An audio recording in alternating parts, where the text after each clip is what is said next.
Hello, welcome back to another episode of the Capes and Lunatics. It's me, Phil. Lilith is here. Hello. Justin is here, live and Ooh. on camera. Yes. And again, it's part 2 of our Electric Superman, which will be going for a while here. But tonight we're joined by special guest. He was part of it. He's in there. He drew this Superman. It is Mr. Ron Frenz. Hello, sir. Hi, guys. How you doing? It's a Good. pleasure to join you. I will be the lunatic for this evening. Oh, good. I can sit You back bring this the tape. time then. I'll bring the lunatic. So, Perfect. like I said, you were in on it back in the day. So I've heard stories about like what is it, like once a year, like all the creative teams on the 4 Superman books back then would like have like a yearly summit to like plot out the year. Exactly. Yes. This actually, it was on an off year, I guess, because I don't remember this being something that got talked about a lot at a meeting. But what I do remember is there was talk about his powers were going to change and everything. And we all received a memo, all the pencilers on the job, I guess probably the inkers as well, all of the illustrators on the team received a memo that he was going to get these new powers. They were going to be electrically based. And he was going to be his new suit, whatever it might be, was going to be a containment suit. And we were all invited to submit designs. And I was, relatively the new guy on the block, and I didn't have an immediate inspiration or anything. So I really wasn't planning on joining in, to tell you the truth. But at one point I was sitting in my studio and had finished up my work for the day, and I had a couple of thoughts. So I put a few down, and some of them were overly mechanical containment type things, but then I started thinking, well, screw the technology part of it, because it's a superhero comic. What if Superman were invented from the beginning with these electrical powers and just come up with a suit, and you can do printed circuitry and everything. It doesn't have to be overly mechanical or anything. So I started throwing some ideas together and messed with ES a little bit and everything. There were 2 reasons I believe my design was chosen, because they sent me a Xerox of my sketch for the cover, and they said, this is what we're just going to go with this. And I said, so are we going to do a month where everybody gets to do their designs on their book or something? And they said, no, we picked your design. And oh, wow, okay, thank you. And I found out in the years since that there were 2 things that fell in my favor. One is I played with ES a little bit. I don't believe anybody else did on the designs I saw, and that gave merchandising something to, the sales department, something to really play off of.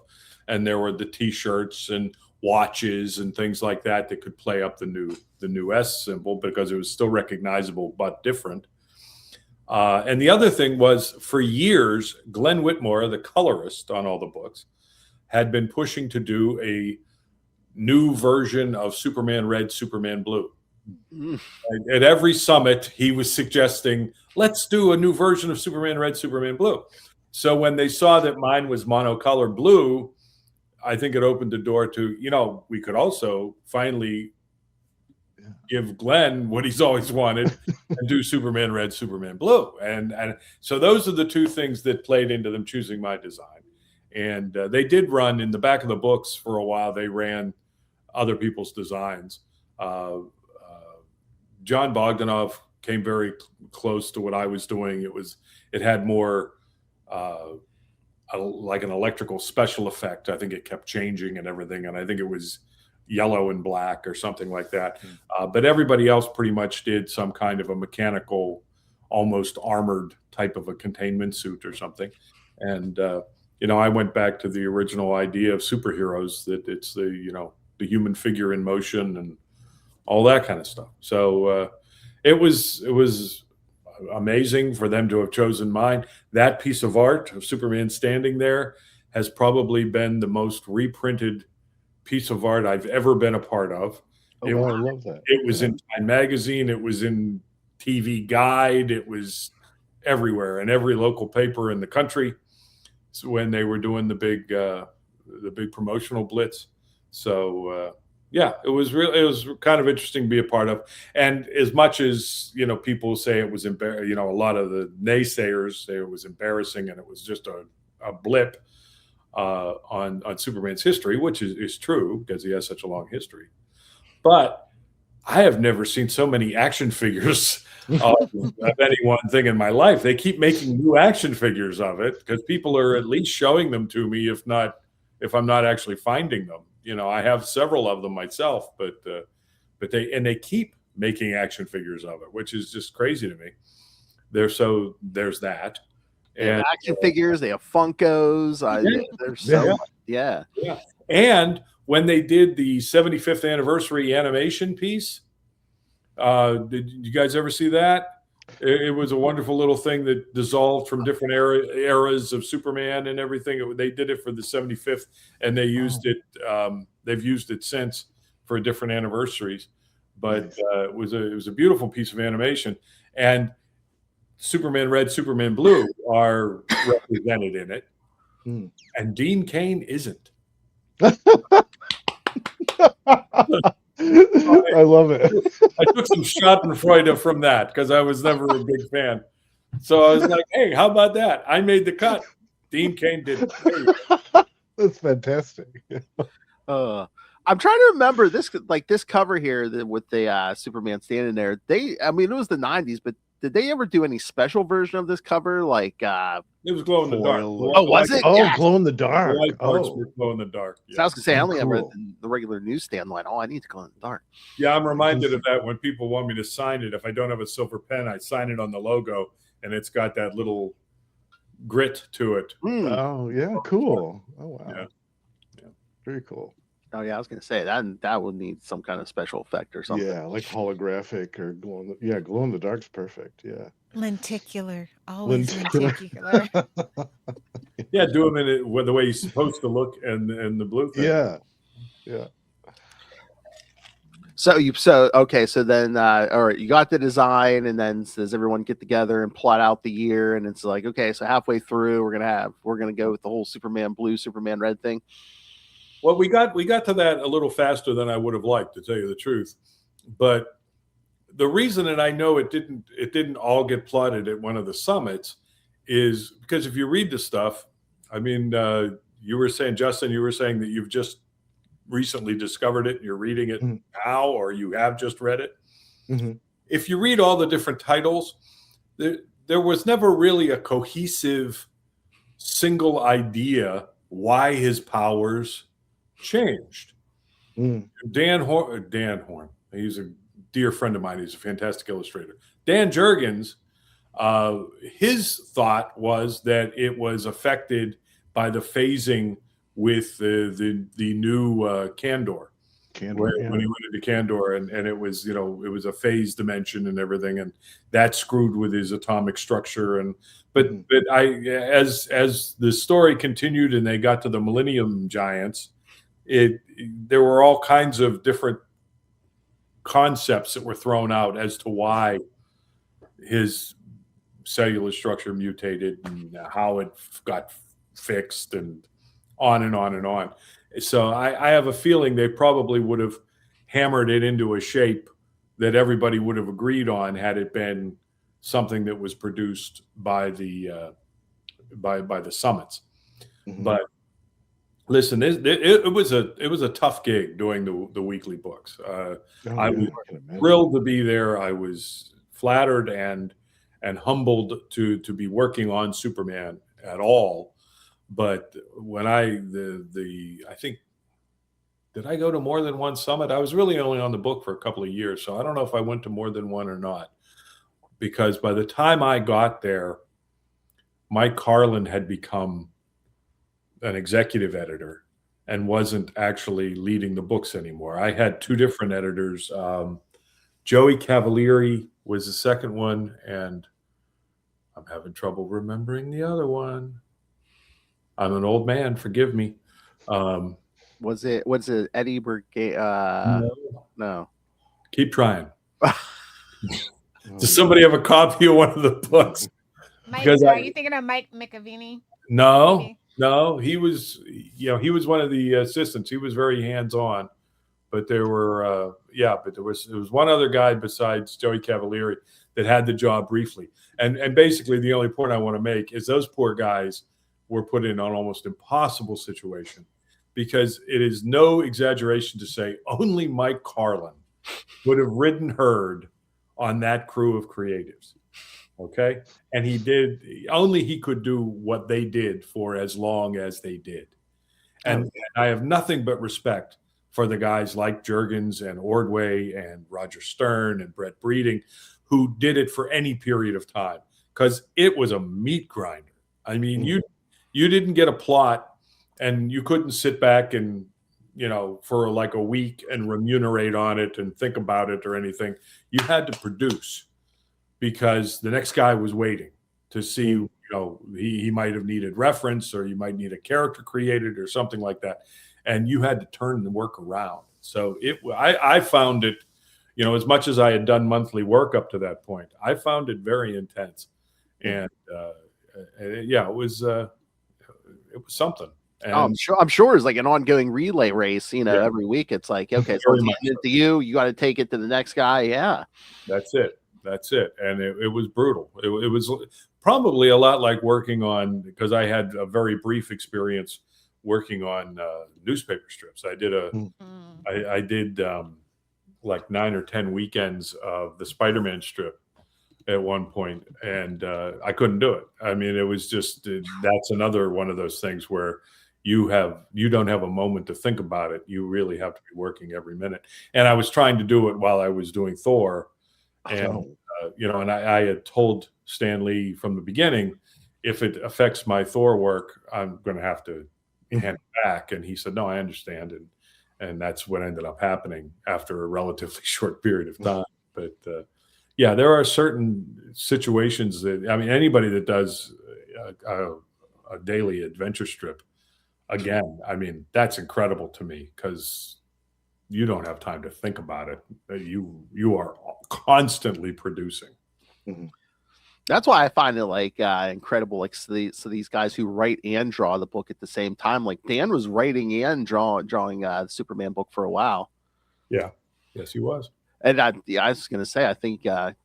So I guess you guys must have got along, because not only did he let you draw the book, but then he let you play in the one issue, Booster Gold, his creation. Oh yeah, we never had much of a conversation at all. Really? Oh, turned in his plots. Frankly, my impression was that he wasn't all that happy to be stuck with me, to tell you the truth. But really, like I said, I was honored to be there. I was pleased to be there. But yeah, we didn't have a lot of contact, which is not unusual. In the comics industry, DeFalco and I are the exception, not the rule, that we kind of share a brain and work together as closely as we do. You'll see plenty of examples of writers and illustrators who never meet and don't really collaborate on that level. And Dan was very what's a good word for it? He was very protective of his ideas, and I think he was very much an animal that wasn't interested in opening up and taking ideas from other people, because otherwise, why are they paying him? You know what I mean? So he was kind of very jealous with his concepts and his ideas, and he had earned that. There was no two ways about it. But because K.C. Carlson was the other editor. Oh, okay. Oh. And at one point, K.C. wanted me to become more involved with the stories. And I said, Dan's not really interested in that, Casey. He went, well, if you don't try, then it's on you. And I went, oh, okay, I'll start putting in liner notes like I used to for DeFalco and all that kind of stuff. And if that's what you want to see, let's do it. and it kind of proved that Dan wanted to keep the writing separate. Mm-hmm. And given the turnaround time on these stories and all this, I completely get it. I understand why. It's not an indictment at all of how he wanted to do it, because he had done it for so long. But occasionally, like with the Booster Gold story, where the Booster Gold was redesigned again, Dan did the design. Mm-hmm. In fact, there were even times when he would send a layout for a splash page that he had a very set idea about. And again, I was hired to be the pencil monkey, so he wants to send me a layout, I'll do the layout, that kind of thing. So it was never a conflict. It was never there was never an argument or a fight or hard feelings as far as I was concerned. So, it was great. What ended up happening though was that the Superman blue costume they were trying to do like a Venom thing. They were going to take the costume and do something with it. And because they were going to do something with it, they offered it to me. And that's what became those 4 issues over all the titles of Strange Visitor. That was a concept that I came up with at one point. DeFalco was going to join me on it, but they ended up never coming to a deal on DeFalco coming over to DC. So I got my brother to script it for me, who had done some writing for Marvel in the 80s. And when those 4 issues were done, by the time they were done, the DC Creative Council was disinterested in pursuing it as a series of any kind. And I said, so am I going back on Superman? And they went, no, we just hired brand new teams for all the Superman books. And I went, oh, okay. So luckily, as I have been extremely fortunate in the past, there was something going on at Marvel that I was able to get back over to Marvel and develop MC2 with Tom DeFalco. So Spider-Girl. We had done Spider-Girl What If, and that was all percolating behind the scenes in the my final days on Strange Visitor. And so I had somewhere else to go. But yeah, this whole Strange Visitor 4-part story kind of fell between the cracks of the end of one era and the beginning of the next era. And, it ran through all the Superman titles for a month, and not a lot of people saw it. Strange Visitor never really caught with any other writers. They did a few other things with her, and then she died in like Our Worlds at War or something like that. In a double-page splash by Bill Sienkiewicz, of all people, and she sacrificed herself to save the world or something, and nobody's talked about it since. So, yeah, that was a weird time. Like, they shook up a lot of the books, the Superman books, the Batman books. They just brought in like all new people. So, I think a lot of stuff fell to the side. So you were on the Superman books at this point for a little while, but I mean, you had been filling in for like a while, right? Because I think I remember like you did an annual, like what was I had done 2 annuals back in the 80s. Yeah. Yes. Titano. The first 2 annuals under Byrne's revamp. I was casting a net for work and got the first one. And then a year later, I was lucky enough to get the second one with Roger Stern as well, and both with Brett Breeding. And and that was a lot of fun because it was interesting in the early days of John Byrne's revamp because nobody really knew what kind of an animal it was yet. It was, I think his working theory was it's still the same Superman, and all of those stories happened unless he says they didn't. That was one of those. And for a 30-some page annual, he produced like 2 or 3 paragraphs on one page, 1 or 2 pages. And I said to Carlin, I said, I this is my first crack at Superman, and we're not quite sure what's going on with his power set and all this kind of stuff. I said, I don't know if I can do this. And he goes, well, let me go talk to John. And he called me back and said, yeah, John's busy with the other 2 books. He's not really interested in revisiting this. He said, how about this? You and I will sit down and we will break the story and, worry about the pacing together and all that. And of course, Mike didn't take any kind of credit because he was the editor. So, but he really did the story breaks for me, and it was a fun issue. I enjoyed doing Titano, and then the second one was Roger Stern basically reintroducing all of the Kirby concepts back into John Byrne's Superman world, and so that was a lot of fun as well. Yeah, but yeah, that was my real contact with Superman before I was hired after Thunderstrike was canceled, and it actually did my couple of years. So during this Electric era, like I know, we talked about you and Dan, but did you have any contact with the? I just wanted to understand the concept. Did you have any contact with the other creative teams at all, like other artists or anything, or were things kind of only at the summits or at conventions or something like that? I have since sat on panels with these guys, and there's some terrific creative minds. I was a big fan of what John Bogdanov was doing, and he used to be a really nice guy. And we seem to have the same roots in our Superman love. I'm old enough that one of my main connections is the old George Reeves series and the Filmation series from the 60s. Yes. So, and then we all became familiar when they started to be released with the Fleischer serials and stuff.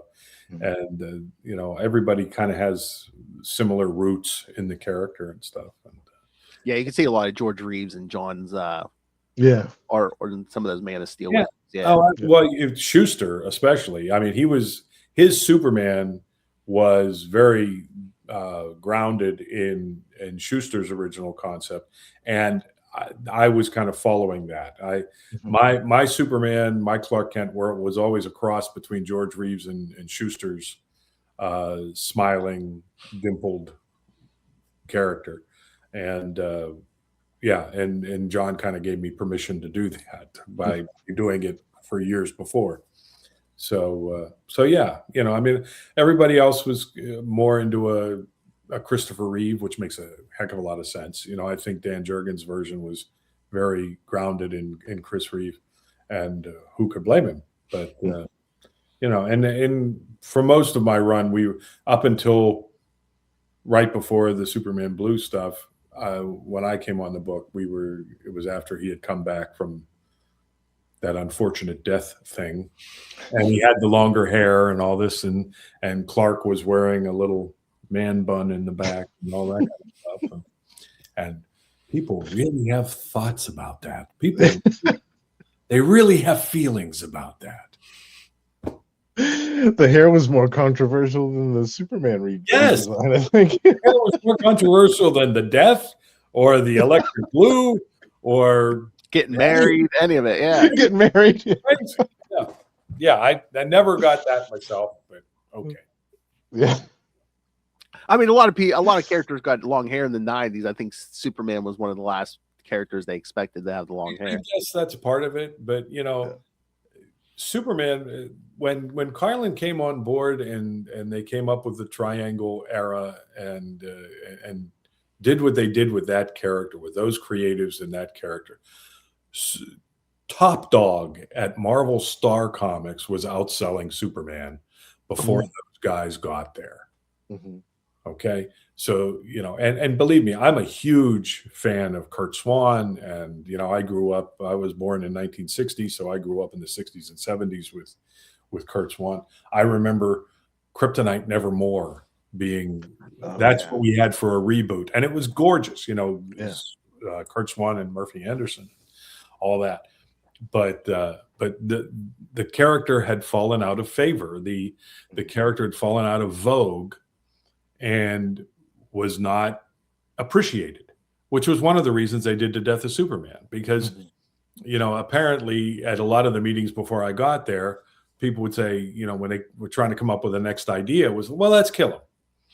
And at one point, Mike Carlin decided, and then, the old rule of improvisation, it's like, okay, we kill him. And then, and the whole concept of World Without a Superman and Funeral for a Friend all grew out of that, which is what made that whole storyline so different and fascinating.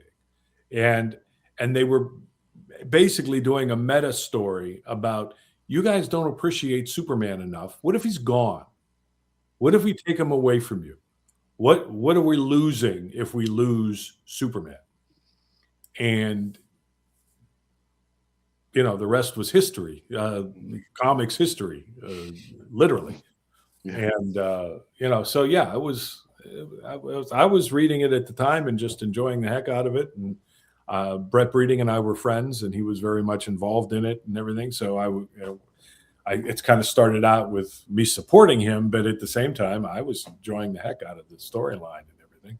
So yeah, it was wonderful to see. It was great. Yeah, Funeral for a Friend, Reign of the Supermen. I mean, that was yeah. I loved all that stuff. I was a big fan before I got a chance to actually stick my toe in.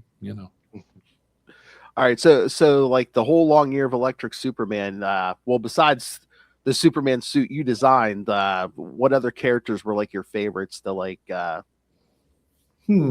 with? I actually liked drawing Perry White a lot. Really? Nice. Lois was always everybody had a different look, a different feel for Lois. I mean, for me, there was always like, are we using Terry Hatcher, or are we, who are we using? I mean, I did some stuff for Warner Brothers through Brett Breeding much later, and I found myself gravitating towards and I'm not going to be able to think of her name yet. It wasn't Casey Carlson, but the actress that played Lois on Smallville. Erica. Yeah. Yeah. And I was very much, I thought she was a terrific Lois, and kind of became the model in my head for Lois Lane at that point. But that was after I was off the books.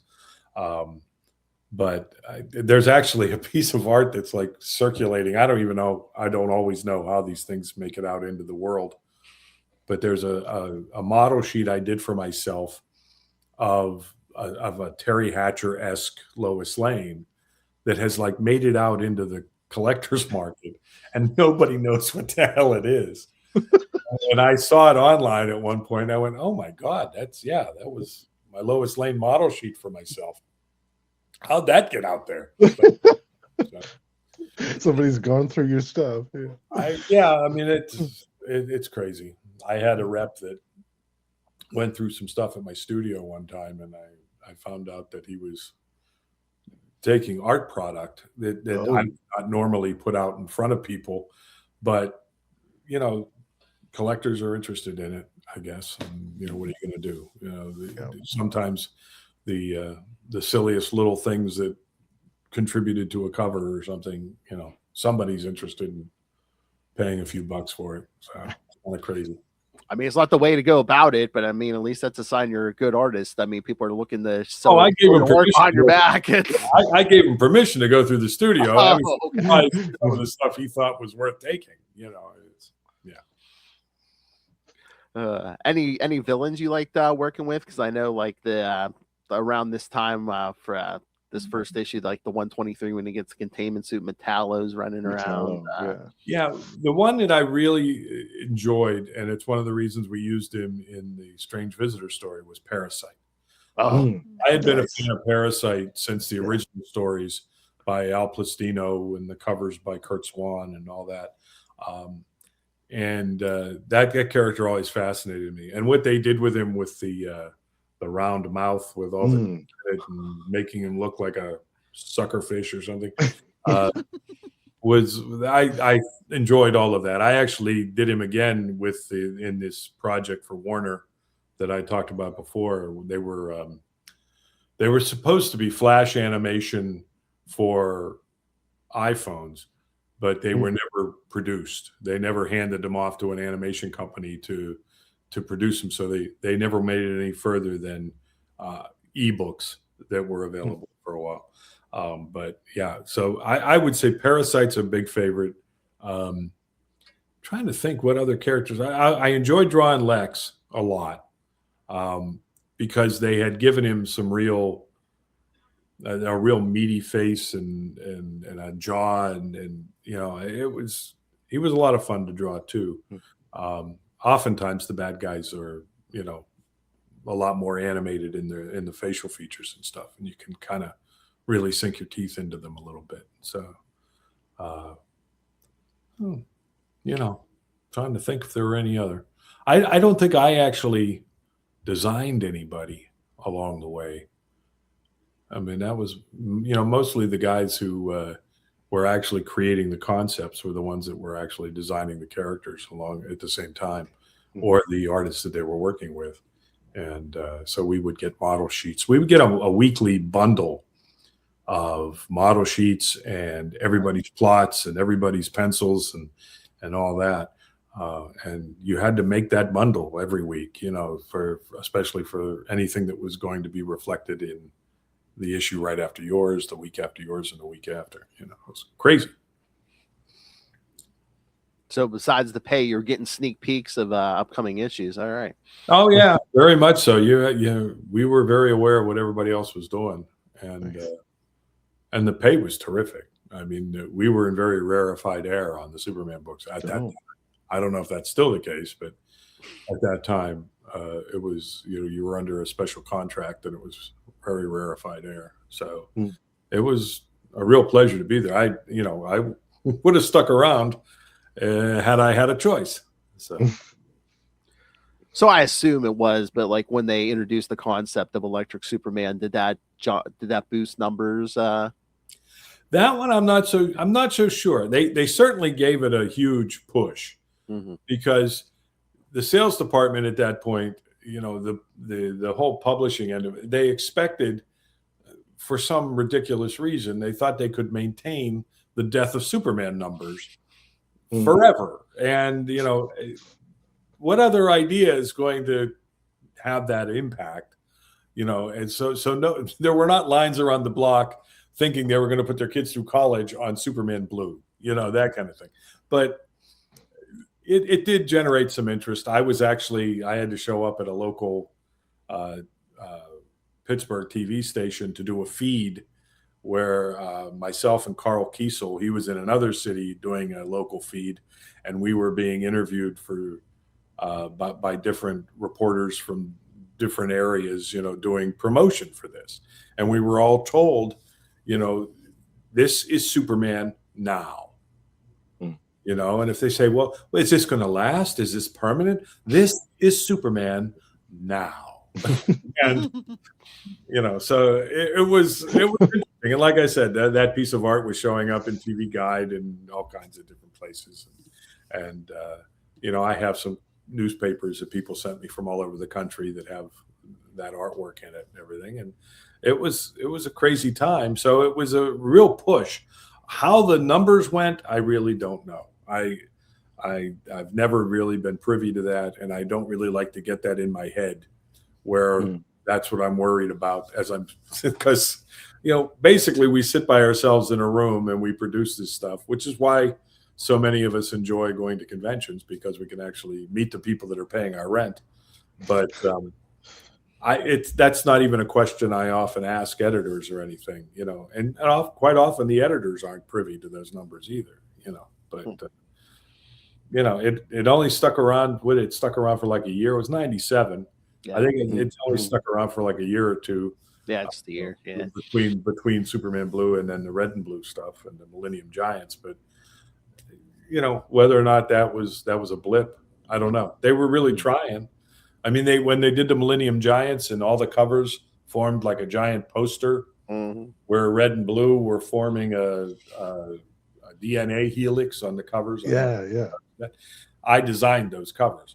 Oh, nice. The art themselves were done by the artists on the issue, but they needed one of us to actually design the cover so it would be consistent and everything. So I got tagged to do that, and it kind of worked. I thought. I never saw the poster that they did of it, but the covers themselves all ended up kind of working.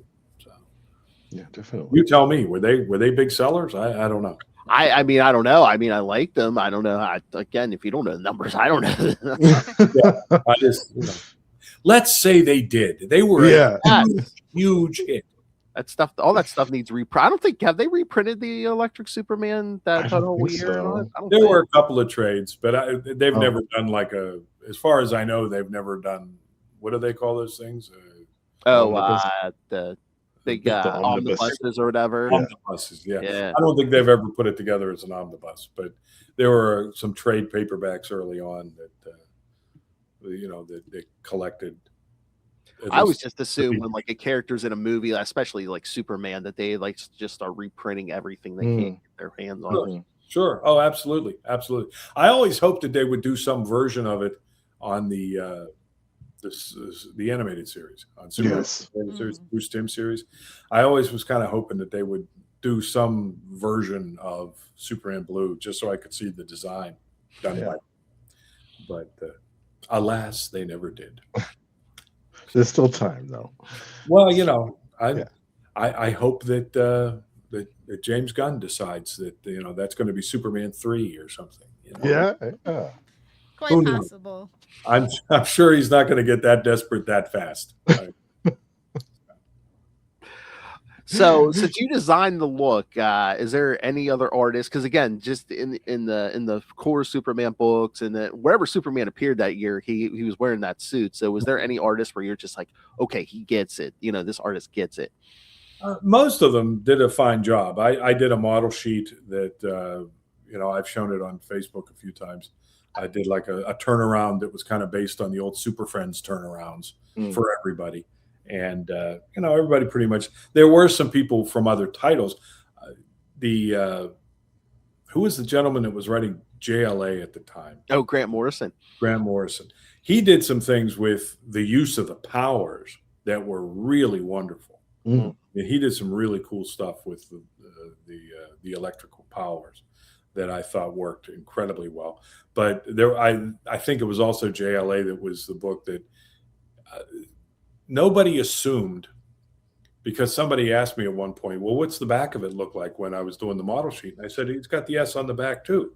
I said, because Superman and Spider-Man are the two main characters that have their symbol both on the front and back. And the editor I was talking to went, I never noticed that before. I said, what do you mean you never noticed it before? That's and Superman always had the yellow S on the back, and until some of the movies decided to ditch it, that kind of thing. But yeah, so he's supposed to have the S on the front and the back, and there were some artists who weren't privy to that or weren't looking at the reference all that closely, and occasionally he wouldn't have the S on the back in some of these other books. But what are you going to do? Sometimes working in comics visually, it's like a game of telephone, and you slowly lose things over time. Nobody ever really decided that Storm had a white costume for some reason. It started out as a black leather suit with no color on it, and within a few issues it was white, and it was white on the X-Men cartoon, and everybody went, why is Storm wearing a white costume? I don't know. The Beast was blue. He went from gray to black. Yeah. People got lazy with the black, and he ended up blue. And now in the dialogue, they even say he's got blue fur. Well, I didn't start out that way. So, I always thought issues like that were just like with like the art process back in the day, because like when the Hulk, the Hulk was gray, and then issue 2 he's green, and it was just the gray didn't show up or something, or they ran out of the. Well, it was what was it, the late 60s, early 70s, I guess. The Beast in Amazing Adventures. Oh yeah. Started out gray, and they made a big deal. It was in story. His fur went black, and that's what he was for a while until people stopped putting the black in, and he became blue. So a lot of characters kind of evolved that way. It's like a game of telephone. It really is. A lot of people, when they're doing a character, they just look at the last time the character appeared, which is something I always try to avoid, just me personally. And you can tell from my Spider-Man and Thor and everything, is if I'm doing a character of any kind, I go back to the first appearance and try to see the root of it and stuff.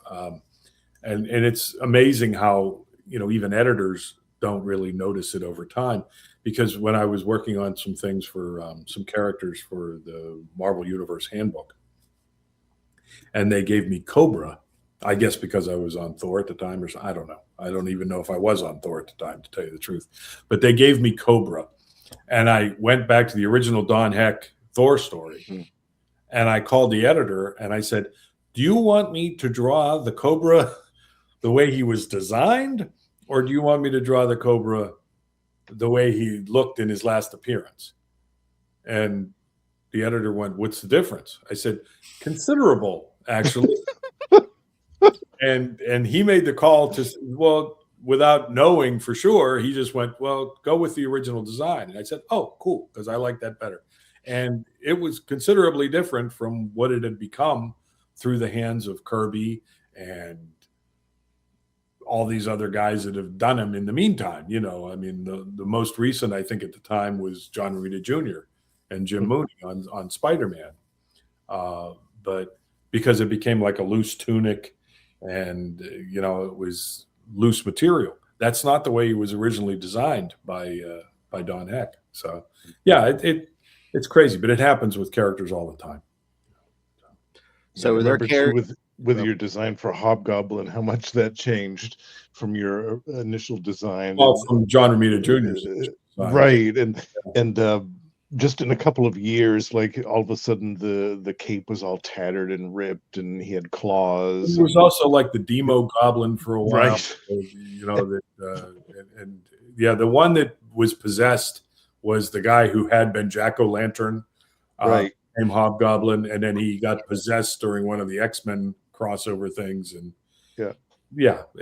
it's crazy. But when I do Hobgoblin, I always make his arms and legs green. Mm-hmm. I think it works better with the orange, and people always pointed out, they said, "Really, was he green, or was he?" And no, he wasn't. He was kind of a greenish blue sometimes, and other people just colored him dark blue, and it's tough sometimes to get anything colored the way you want it. I mean, there was one character we designed for MC2 that I wanted a green blue, more green, but they were afraid of going too green because green and red together look like Christmas. Oh, right. So he was quite often colored red and blue, and it's like, yeah, because we don't have enough red and blue characters. but a few times they nailed it. They got it right exactly the way I intended it, with a green blue that worked really, really well. What would that color be? Not green and blue together. Turquoise or aquamarine. Yeah.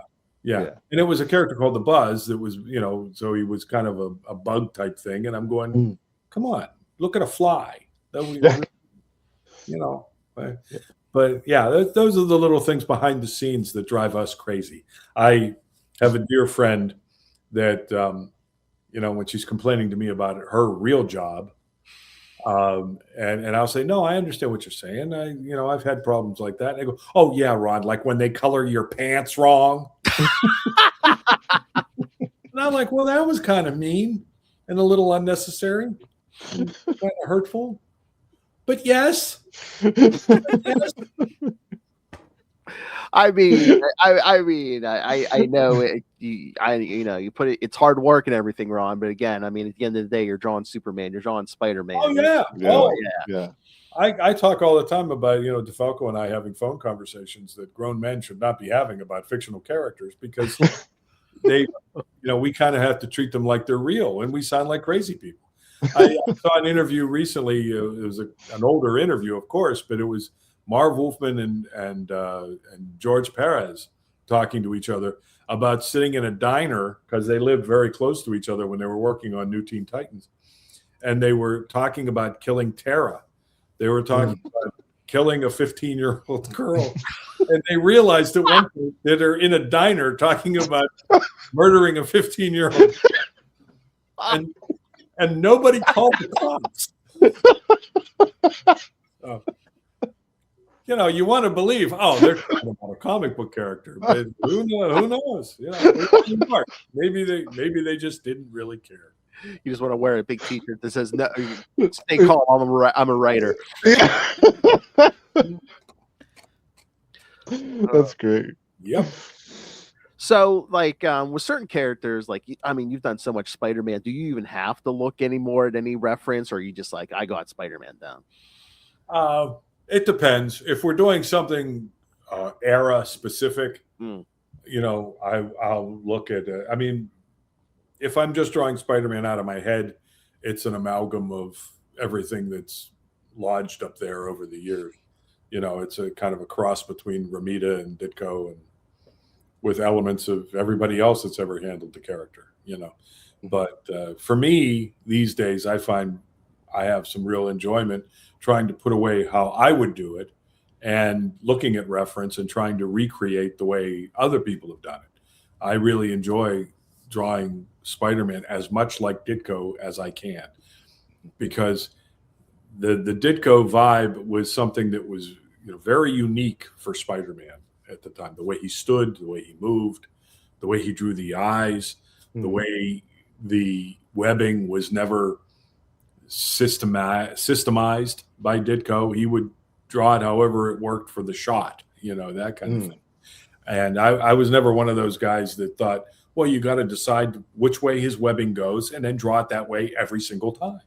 I've never been like that. Even with Thor, you know, people would say, well, don't you get bored drawing the character? No, because if I do, I just start drawing the helmet wings differently. You know, I draw the tunic different. I draw, you know, there's elements. He has so many different costume elements that you can, by looking at other people that have handled the character over the years, you can find different ways to play with the details.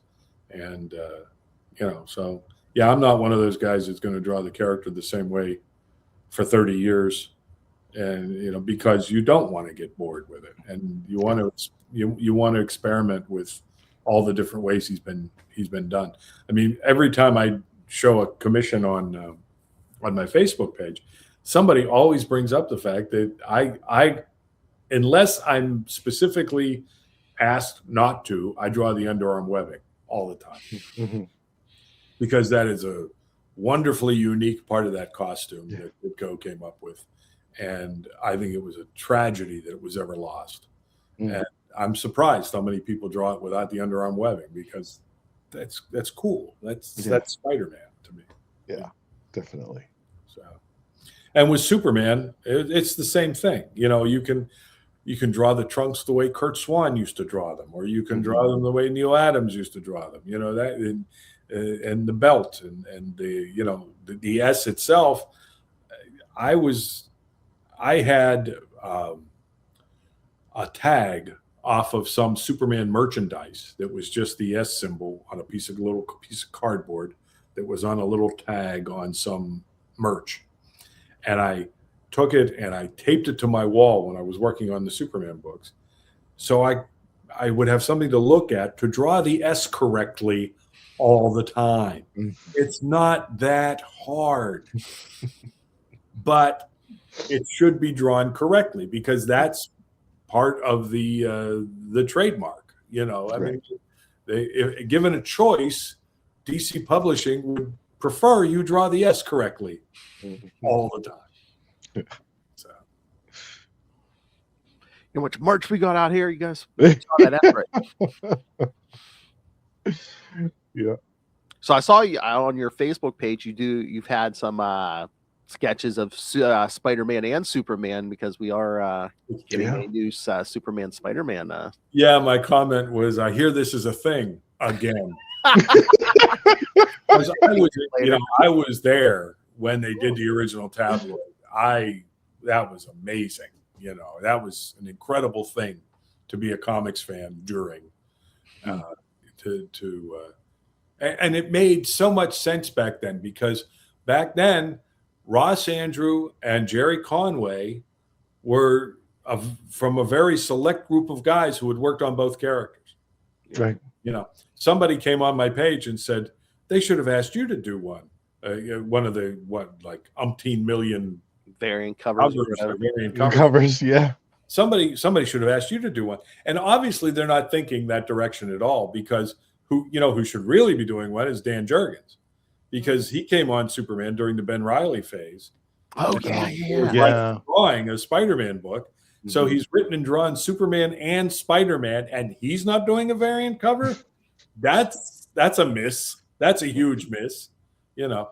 And yeah, I take a certain amount of satisfaction from the fact that I got to work on both characters. So yeah, that would have been swell if they would have asked. But I mean, the variant cover they should have had you do was Electric Superman, since you designed the suit, and Black Suit Spider-Man. You were like, you're the first guy to draw that Black Suit Spider-Man.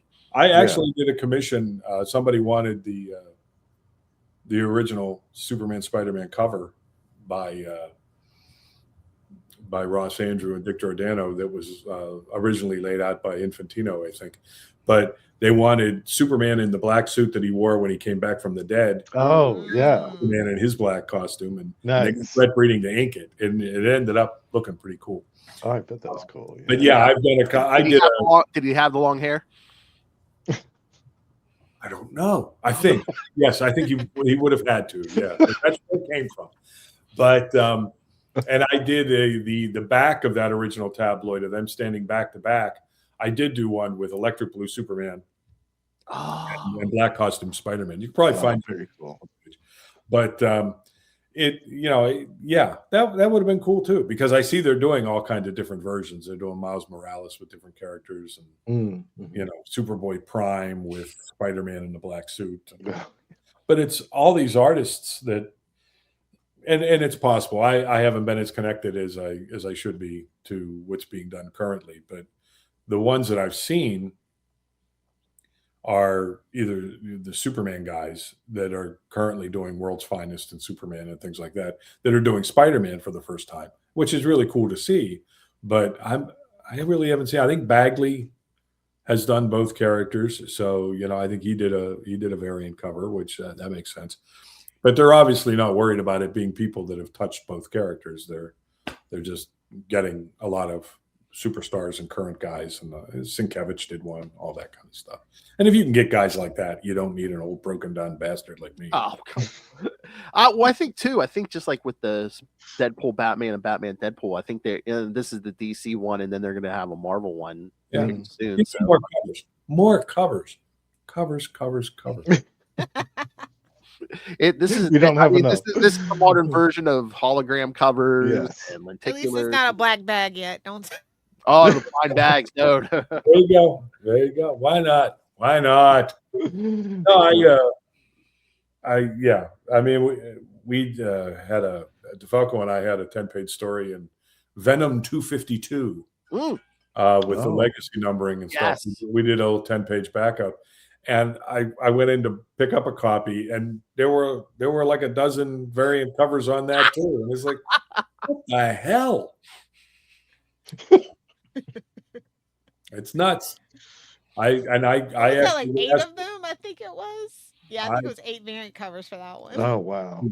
At least. And I've done some variant covers. There was that Spider-Man Black, White, and Blood or something. Oh yeah.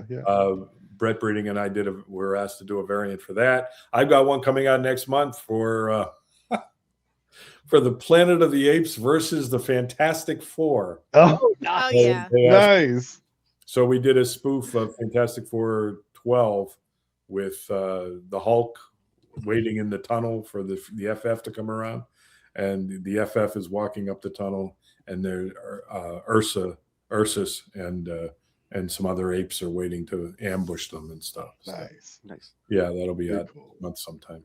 Oh yeah, well, how many people have a signed print of Ron Frenz signed from New Dimension Comics? Oh yeah, only people that live outside of Pittsburgh, Phil.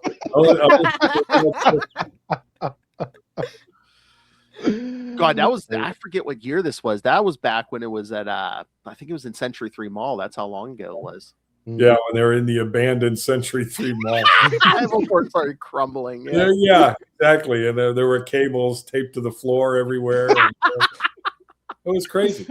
One time they set me up in what used to be a jewelry store because they still had all the glass cases and all that. Oh, yeah.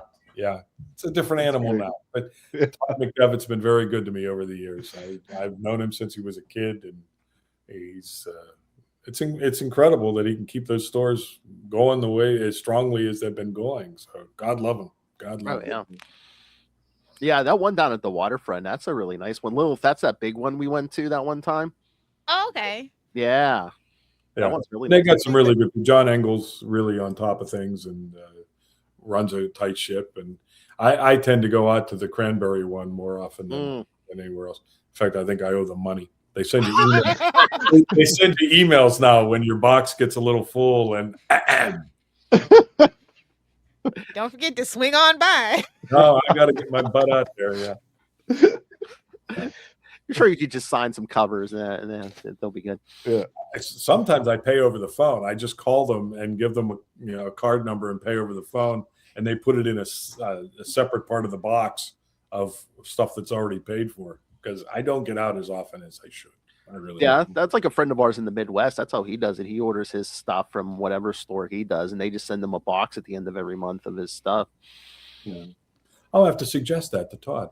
Could you just mail it to me? I'm old. Can you just have the guy drive it out here?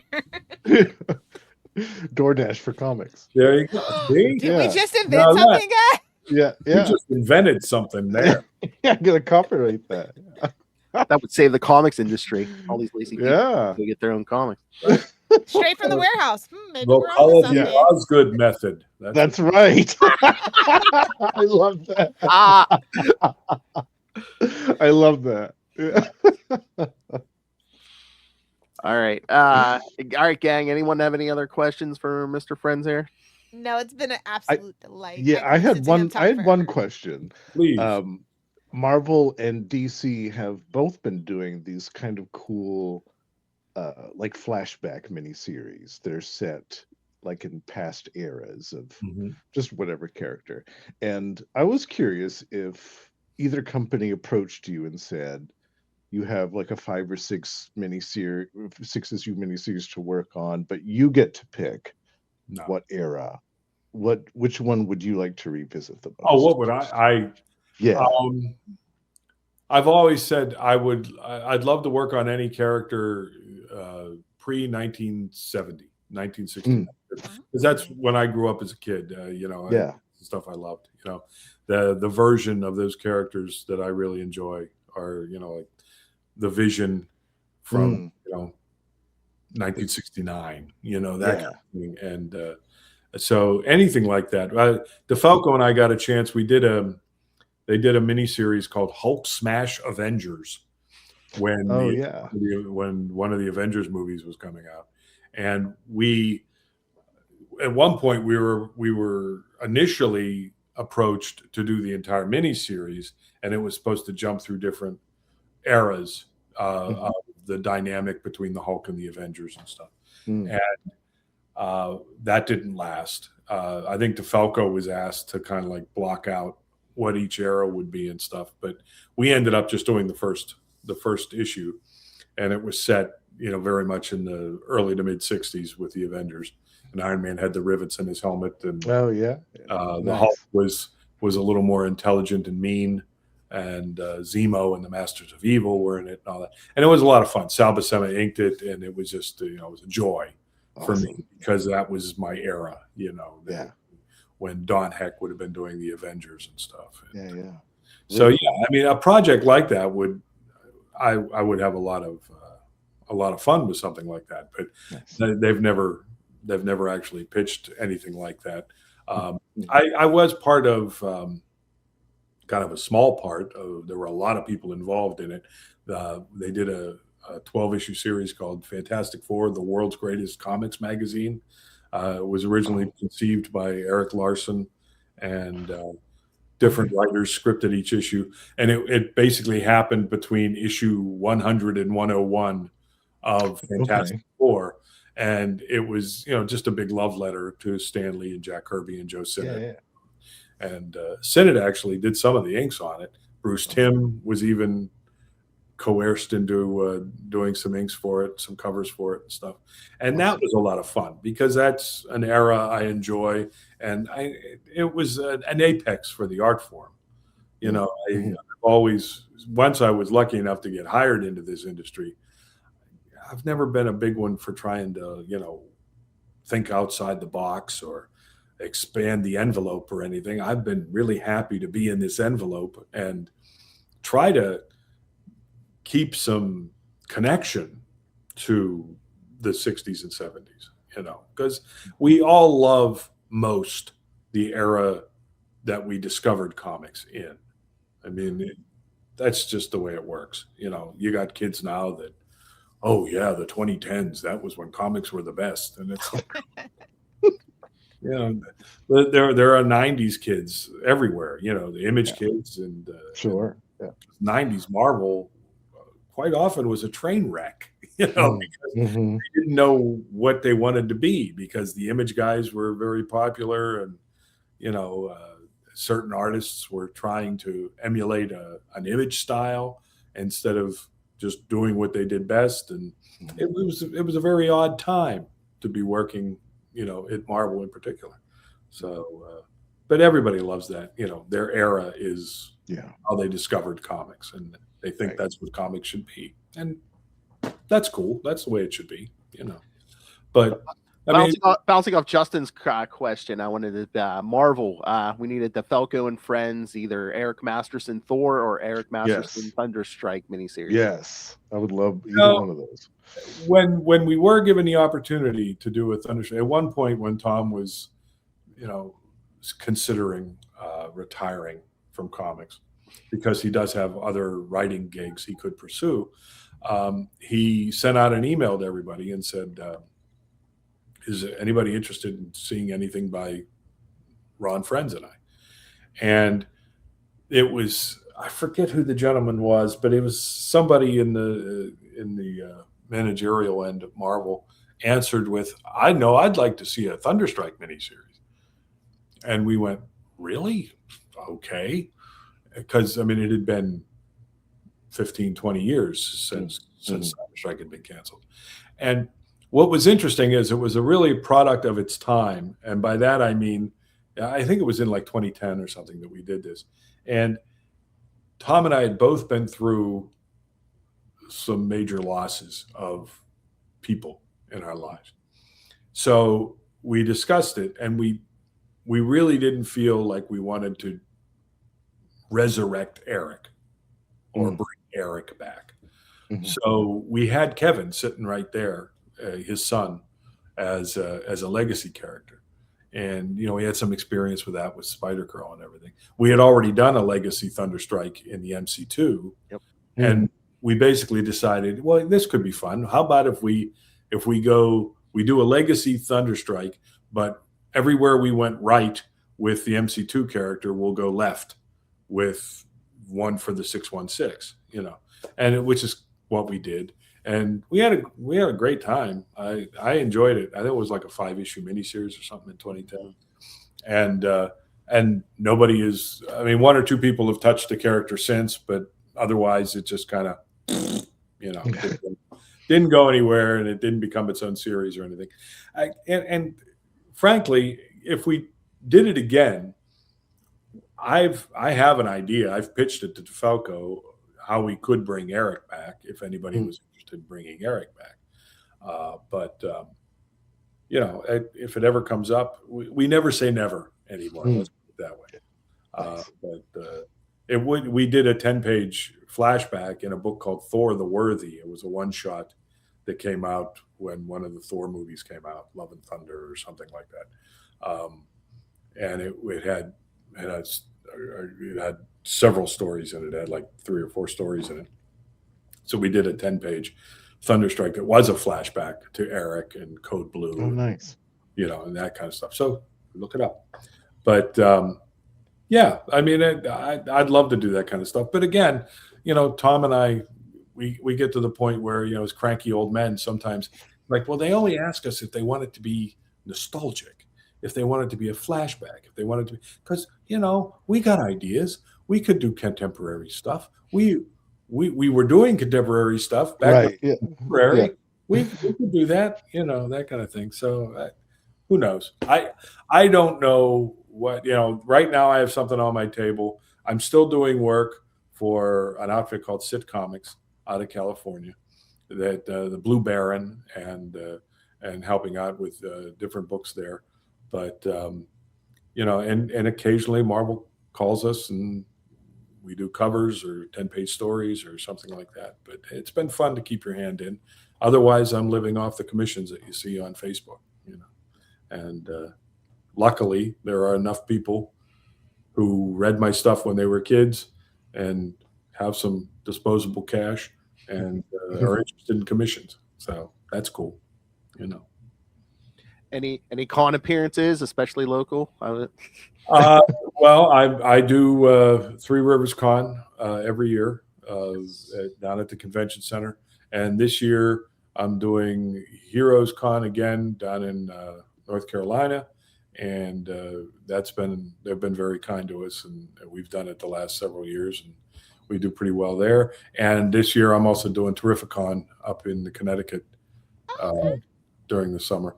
So it's I don't enjoy traveling. I don't really I enjoy meeting the fans, but I don't like this getting there. Any of the exactly. The travel and even the celebrity part of it is ludicrous to me. So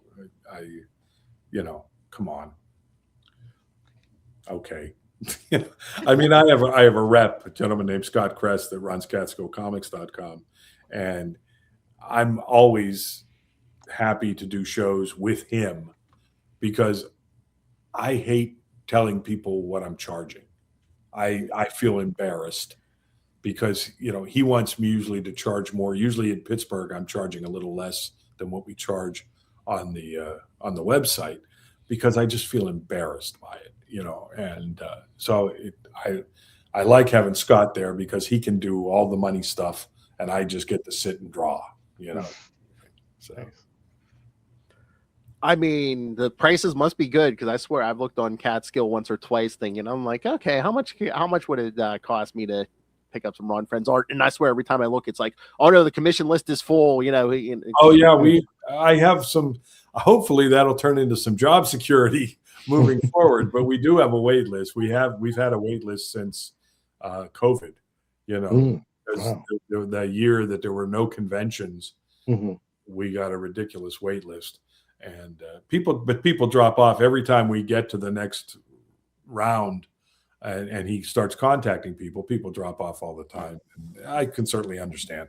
I mean, because sometimes it can be a year or two, and they don't even remember that they put themselves on the wait list.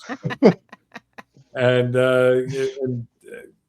I mean, we've even had people who have ordered something and then call back and say, "Did he start on that yet? Because I'm not going to be able to do it." So, oh, your wife found out, did she? And that's legit, I get it, and but it's all part of the whole ridiculousness of this industry. So yeah. But I mean, anybody else have any other questions? What did you think? I'm kind of curious to hear, Justin, what you thought of Superman 2. And I love it. I read love it. I wish that I had kind of collected this when it came out because this is great. I mean, I never thought that I would enjoy like a revamp of Superman this way, but I am. I think it's great. I love the stories. I love all the art. Obviously, is great, and yeah, it's just a really cool redesign. I really like it. Living through it at the time with people being cynical about it because we know it's not going to stick, or people going, "What are you, crazy?" and all that kind of stuff. It's really weird now, all these years later, to hear people on my Facebook page come on and say, "That's my Superman." Yeah. The black costume Spider-Man is their Spider-Man. Yeah. Should have kept the black suit on Spider-Man. And Superman Blue is my Superman. It's like, what are you kidding me? Really? At the time, Joe Jusko, drop a little bit. Joe Jusko, the famed painter and illustrator. He was living in Pittsburgh at the time, and we would get together once a month with a bunch of other guys at a little Pittsburgh freelancers dinner, first Fridays, and he referred to it as Super Krista Yamaguchi Man, and he rode me that costume every chance he got. So it was not something, much like with the black suit, and everybody looks back on it now and thinks it was, some big revamp of Spider-Man with a new team and everything. It really wasn't. And nobody was treating it that way at the time. Nobody was going, oh my God, Ron, you got to redesign the Man of Steel. No, they were calling him the Man of Teal. And what are you doing? He looks ridiculous. He's in a onesie. Even Al Jaffe at Mad Magazine at the time did one of those little foldy things and made fun of the suit. And Norm Macdonald on Saturday Night Live made fun of the suit. That it looked gay. And all that kind of stuff. It was brutal. It was brutal. See all the action figures now, and to have people come on and say that was my Superman. I'm like, where the hell were you at the time? You were not even a vocal minority at the time. We were getting hammered. So. I was getting hammered. Look at this. Anyway. Told you, a lot of people didn't appreciate what we had in the 90s, but now they do. Yes. Lilith, you've got a thumbnail of one of the action figures. Did you enjoy it? Did you like it? Do you think it was pointless or what? Even as a young child, I think I was probably 7 or 8. I knew it wasn't going to stick around, so I just had fun with it. And I kind of enjoy rereading it as an adult with kind of fresher, more mature eyes. And I every character needs a revamp, and it's electrical powers for Superman. I'm like, well, yeah, solar. I just the fact that they never really nailed down the power set thing kind of bothers me. But I thought that the electrical powers, he's tied to the sun. It kind of makes sense. And it's just fun, and I definitely like the design, and I especially like the JLA part because Grant Morrison goes absolutely crazy with the powers. Yeah, he really did. It was really interesting to see. But he was like that with everybody's superpowers. Yeah, cool stuff for the Atom to do, and he was always a master at that kind of stuff. But he's a very open-minded guy, it seems like, and he was just like, okay, how can I come at this with a fresh approach and blow everybody's mind? Right. Yeah, and he obviously has some scientific background too. He does some reading and comes up with new and interesting ways to use the powers. I was glad to hear you say the one thing, though, that you knew it wasn't going to be permanent, so you had some fun with it. And I wish more fans could do that. Yes. But they can be very, it's kind of gatekeeping, and they can be very protective and very insecure and jealous of proprietal. Of the version of the character they enjoy. And they just really get weird when you play with it, and it's like you're not letting yourself have any fun with this. Exactly. Seeing Superman not know what his power set was at first and everything, that was interesting to me. That was kind of cool. And the fact that when he turned to Clark, he was fully human. I wish they would have done more story-wise with that, to tell you the truth, because he was really us for a while. He was vulnerable for the first time. Exactly. I like I said, I wish they would have explored that a little bit more than they had a chance to do, because once they got into the Superman Red, Superman Blue, and the two personalities and all that kind of stuff, we lost track of a lot of that stuff. But it was a lot of fun. I remember enjoying a big part of that. Like I was saying before, I would draw Clark in double-breasted gray suits quite a bit, and once I even put him in the hat. I even put him in the George Reeves hat. Oh yeah, just for the heck of it, and see if anybody would say anything.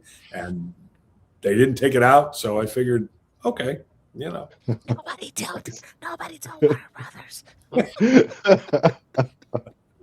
No, everybody that worked on those books was a fan, so I'm sure they knew where it was coming from. And what the hell? People still wear hats occasionally.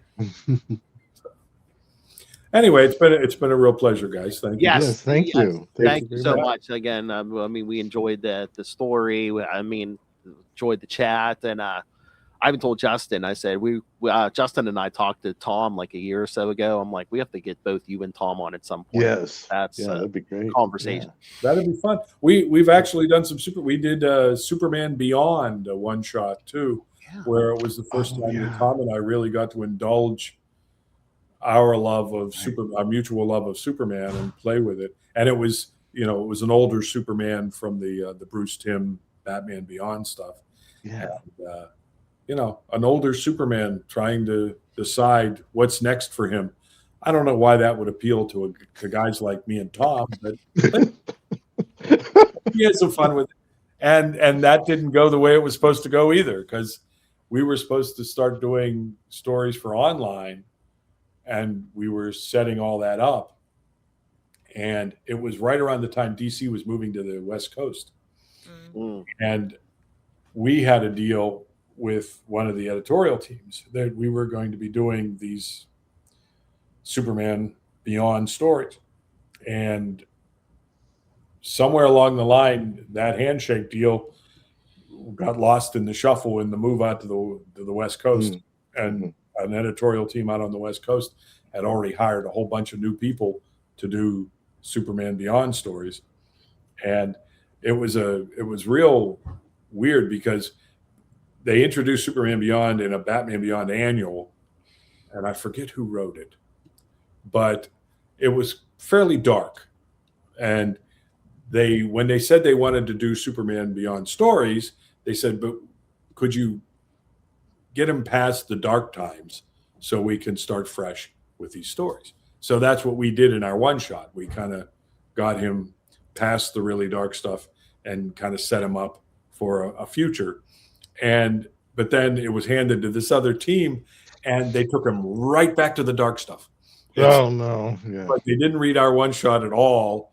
And he came up with a new secret identity, and he became a fireman or something. And I mean, I didn't read the stuff, so I can't speak to the quality of the work, but it was a real whiplash effect. If you liked the character and you were trying to read the character, it was a real 180, 360 thing.